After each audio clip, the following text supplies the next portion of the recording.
Hey guys, I have 5 tips to get you through school. If you're an undergrad, if you're in graduate school, if you're post-grad, listen, I got you 5 tips to help you to be successful in your program. Take a listen. Hey guys, Alicia So Awesome here. I'm super duper excited.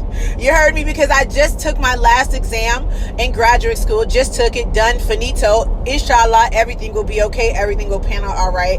But what I realized when I was going through grad school is it would have been easier for me if some people had gave me some pointers. I have 2 mentors, and both my mentors that went to grad school years and years ago, so it was different. Plus, people learn different, right? And different things work for different people. So for me, I kind of just went in knowing it was going to be difficult, but not having a set plan set forth. And I want to share with you guys some tips that helped me, right?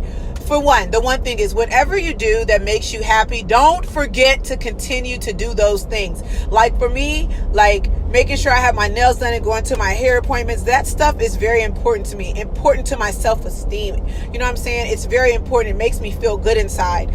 And initially when I started grad school, I kind of cut those things out to study because I was a 4.0 in undergrad. And my goal was to maintain my 4.0 in graduate school. So what I did was cut out all the fun things. That was a major mistake. It worked my first year, right? I maintained my 4.0 my first year. My second year of grad school, I began to feel sad and depressed a lot just from taking out the basic things like going to the hair salon once a week or getting my nails done every other week. Those things were really important to me. So my first rule is don't cut out the things that make you happy, the things that make you feel good about yourself. Though you have to incorporate those things into your schedule. The next thing I want to talk to you about is time management. Time management is huge because if you can manage your time, there's nothing that you cannot accomplish in your day. You just have to allot certain things in your day. So like this YouTube thing, YouTube was new for me. YouTube came at the end of my grad school. What I had to learn was I had to start incorporating YouTube in my schedule. So I might put from 9 to 10 a.m. I have to work on my YouTube channel. Whatever it is you're doing, if you have an up and coming test, if you have a quizzes coming up or homeworks or discussions were really big in my graduate school program, you have to incorporate those things in your schedule and do them at that point in time and stop after that time.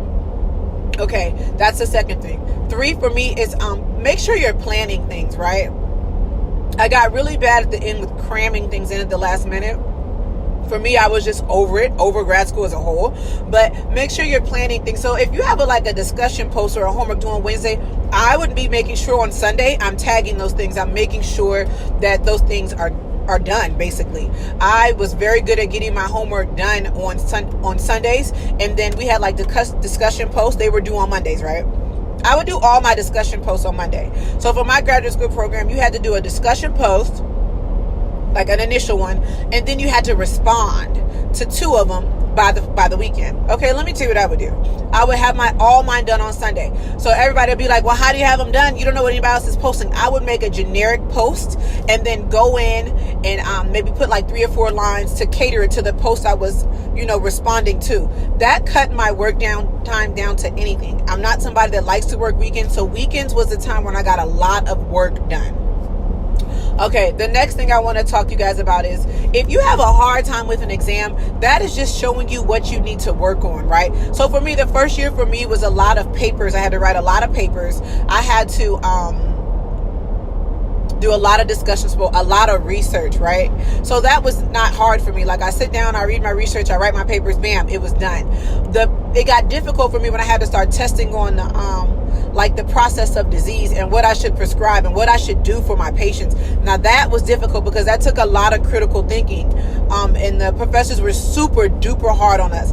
So for me, what I had to do was I just had to make sure that, I had to prepare for the exams better. My first exam was an 85. That's the pits for me, right? That was horrible for me. It made me feel like I wasn't doing my job. So what I had to learn to do was I had to implement other programs to make sure that I was understanding the information well. Hence Quizlet. Quizlet is your friend. If you can go in there and incorporate the whatever it is you need to know your disease process. For me, because I was in grad school to be a nurse practitioner, if I would just take the time to read whatever it was I was supposed to read that week, write my notes, and then incorporate my notes into my flashcard, that changed everything for me. That took me from the 85 test scores are 96 and 97s, and that's right around my ballpark. So you have to incorporate other things into your work plan that is going to help you adhere to the information. It's going to make you understand the information better. That's the key to it. A lot of my classmates didn't need that. They could sit on the couch and read the PowerPoint 50 times. Did not help me with the critical thinking process at all. So whatever it is, whatever other little study tool you can use to yes. So by all means, incorporate whatever additional study tool that you think of and put that into your work plan. For me, Quizlet came about because my son's teachers, he's in 8th grade, they use it religiously. So I'm like, oh, okay, if they use it, it might work for me, work like a charm. So yes, incorporate something else into your work plan so you can adhere to the information better. Okay, the next thing I want to talk to you about is to make sure that you're staying consistently motivated. I want you to understand school, undergrad, graduate school, whatever you're doing, trade school, whatever you're doing, these things are not easy to attain, right? They are difficult on purpose. Any career that you're investing in, as far as like school-wise, any of those things are not easy to attain, guys. They're not. Like, I have friends all the time that are in undergrad or were in undergrad and quit because it got hard. If you think that any of these skills are going to be easy to attain, you are tripping. Like, they are meant to be hard. What you have to do is learn to embrace the struggle.